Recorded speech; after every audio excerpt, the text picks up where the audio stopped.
Good afternoon, Postal family. How's everybody doing? My name is Saeed. Welcome back to the channel. What's going on this hot and humid Tuesday afternoon? Today's topic, what I'm covering is Congress is cracking down on the executive bonuses up top. The question is, will it downgrade into all management bonuses like the carriers? And we would be excited to see that, fittingly. So that's the topic today. But first, if you're new to the channel, my name is Saeed. Postal content is what I do, love to do. Thanks everybody for all the support. Keep giving me the thumbs up, smash that like button. Appreciate all you do as always, guys. Thanks for the communication y'all have been having me, or ever since having me. Always appreciate everything you do. This is why I do this for you guys, the communication, everything. Everything I say on here is from my views, my research. I don't speak on behalf of USPS Post Office in any of my videos. Let's get to the videos today. Congress banning USPS bonuses. Will it reach field management next? Imagine the Postal Service losing over $25 billion over 3 fiscal years, while service delays continue to frustrate customers across the country, yet top postal executives are still taking home hundreds of thousands of dollars in performance bonuses every single year. I'm sure all the employees in Postal Service, this is what we all knew this long ago. Where was Congress all these, decades that Postal Service started reporting negative, losses? This has been going on for decades. Question is, where has Congress been, Any employee you ask, we already knew all this. So it's really kind of stunning, kind of surprising that Congress is just now realizing how much these bonuses have been going on for decades now. They've been reporting losses every year, but yet everybody from the top to the bottom all keep getting bonuses. So finally some crackdown is coming.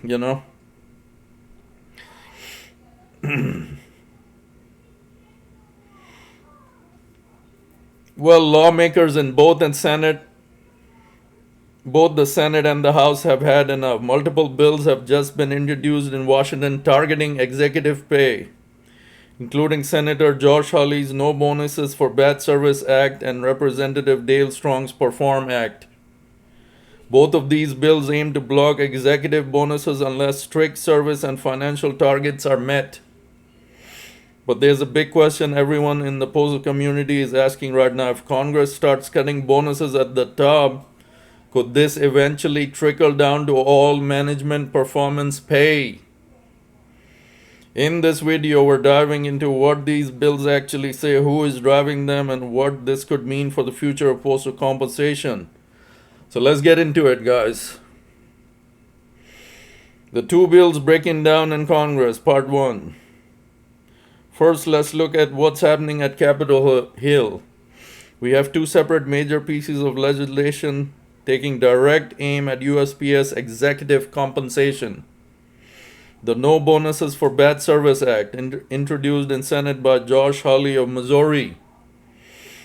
This bill would prohibit the USPS Board of Governors from approving any performance bonuses or extra pay for the Postmaster General and Deputy Postmaster General unless the agency hits a 95% nationwide on-time delivery rate. That's highly unlikely. So that Postmaster General who was growling, laughing, in front of Senate the other day, now he's going to pay for it. Said like, oh, bonuses are automatic, bonuses come and we don't control it. They just happen to land in my bank account. So now you will pay for those negative laughing comments.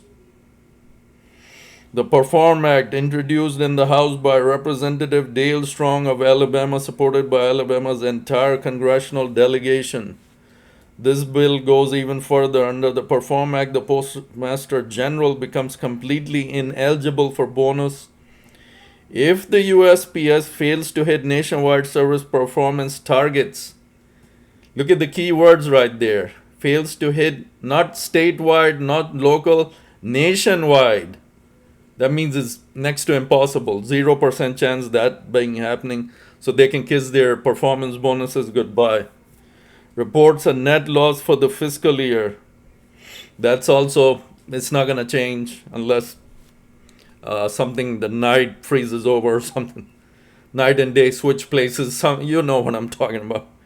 Receives an adverse audit opinion or material weakness in its financial audit, or fails to submit a required report to Congress.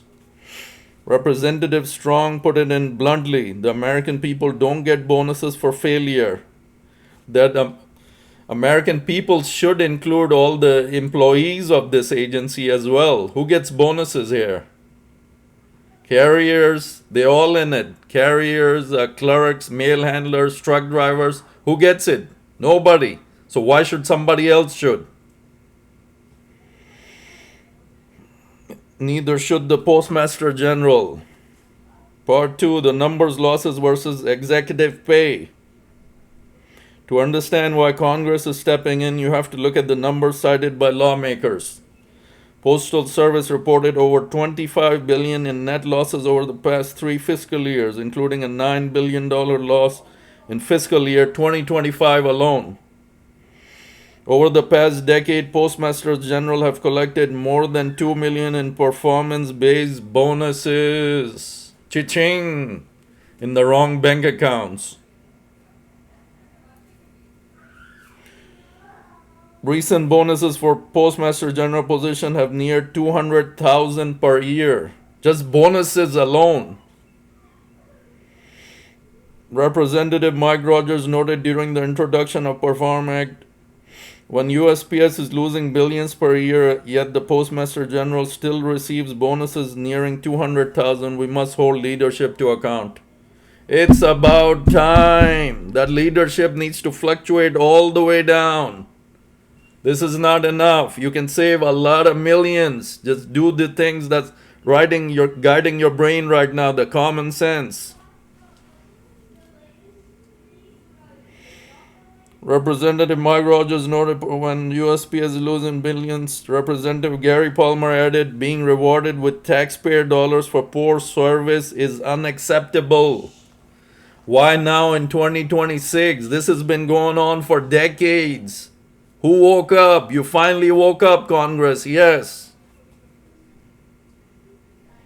Lawmakers from both sides are pointing out that if USPS were a private corporation operating with these numbers, leadership wouldn't be getting bonuses. They'd be standing in the unemployment line, probably filing bankruptcy as a whole organization long while ago already too. Part 3, could this trickle down to all bonuses? Here's the intriguing part for all the rest of us. Carriers, clerks, mail handlers, truck drivers, all wanting some news like this. Now let's address the elephant in the room that a lot of people in the postal world are wondering about. Could this political pressure eventually extend to all management performance bonuses across the Postal Service? Why the heck not? If you're losing billions, why is anybody getting a bonus? For what? And the frontline workers get zilch. They can barely fighting for their contract. Right now, both the No Bonuses for Bad Service Act and Perform Act explicitly target top HQ executives, specifically the Postmaster General and Deputy Postmaster General. Lawmakers like Representative Terry Sewell have specifically stated that they support increased oversight on executive leadership while emphasizing the importance of craft postal workers. However, here is how this legislative pressure could still impact management pay down the line. Keyword, it's down the line. We need it to be soon, not down the line. Strict NPA adjustments. If top executives are barred from receiving bonuses due to missed national metrics or net financial losses, HQ will inevitably apply extreme pressure downward. That means tighter national performance assessment NPA matrix requirements and stricter pay per performance. That sounds familiar. Pay per performance standards for field management and postmasters. Potential congressional expansion. Congress holds statutory authority over postal framework. If public pressure keeps mounting over multi-billion-dollar deficits, lawmakers could eventually look to restrict or cap the broader EAS performance pay pool altogether during loss-making years. There it is. Could eventually look to restrict or cap the broader EAS performance pay pool altogether during loss-making years. So every year right now is a loss. Why the heck this is not happening? Again, why? It should be broader all the way down the scale. Granted, we will lose a lot of them. A lot are just sitting in because of the bonuses, but we can deal with that. Agency precedents. We've seen this happen in other federal entities when Congress cracks down on executive bonuses during operational crisis.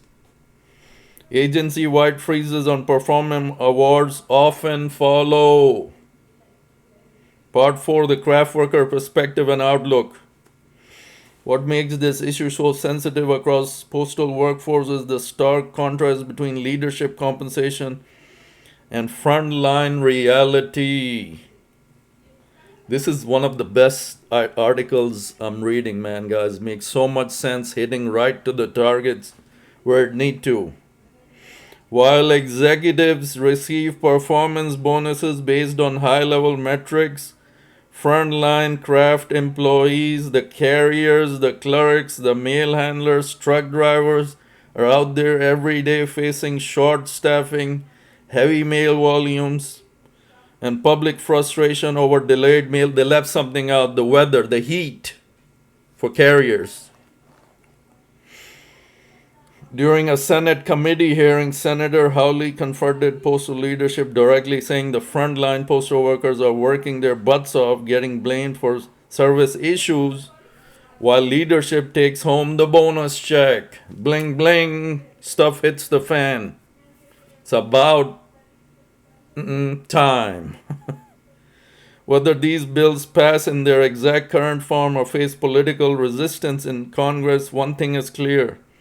The era of unchecked executive bonuses during severe budget deficits and service dips is facing unprecedented political scrutiny. Now I want to hear from you guys. Do you think Congress is right to tie executive bonus directly to 95% on-time delivery and overall financial performance? Yes. And do you think performance pay for lower management should stay separate or be subject to same standards? 1,000,000,000% subject to same standards. How on God's green earth do they deserve and high execs don't? Will be taken off, and the frontline carriers, other craft employees don't get zilch all year long, or never have. Drop your thoughts. You guys always do that. Thanks so much. So very nice article. Got to the points. They're hitting the executive bonuses, and before long they will trickle down. We don't want to say hopefully. We want to say will, because this unfairness can go on forever, man. So it's a good thing. Stuff is hitting the fan. It's a wonderful thing. Like I said, if this, well, we're praying this becomes a reality. We will lose a lot of them, but I think we can survive. Converting good supervisors up to management. I mean, some are hard workers in there. They are hard workers. They don't sit that seat in the AC just because of that performance bonus. They will take gladly whatever because they're dedicated. So when we save so much, taking away all the bonuses from top to bottom, imagine how much USPS will save, man. Imagine. Wow, that turned things around. NALC with the new president, the future is bright, man. We'll be stronger. We can demand better wages for us, and most likely they will be approved because then they will have some money to play with, But all this is just me saying right now. It's it's in the beginning level of this stuff hitting the fan, sort of speaking. The executive postmaster general's bonus. I still remember a few weeks ago when the initial Congress, the talking was going on with the Postmaster General Steiner, and this topic just happened to come along, and the only thing he was doing was laughing, and Senator Hawley didn't like that one bit, and that point he gave away his own bonuses, sort of speaking, the Postmaster General Steiner.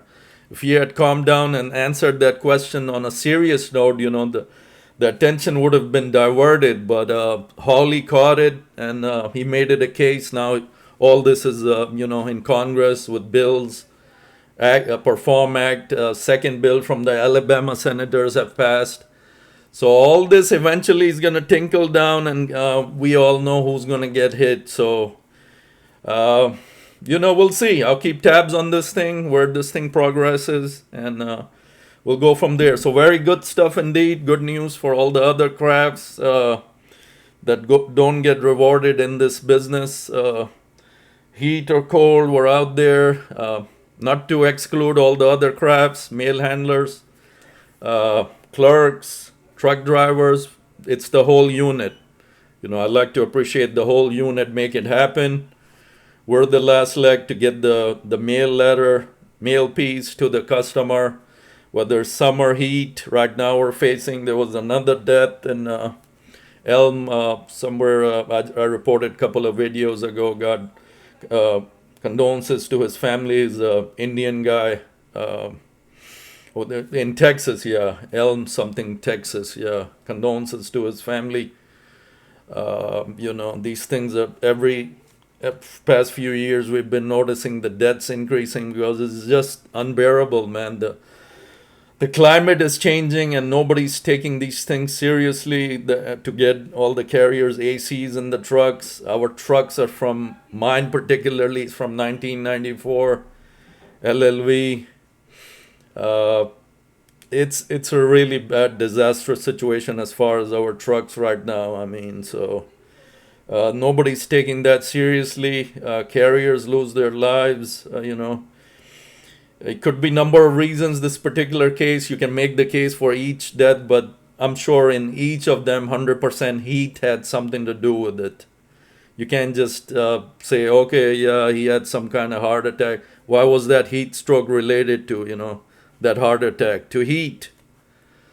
So things going on, and things got to get better for the service. We all pray like we always do.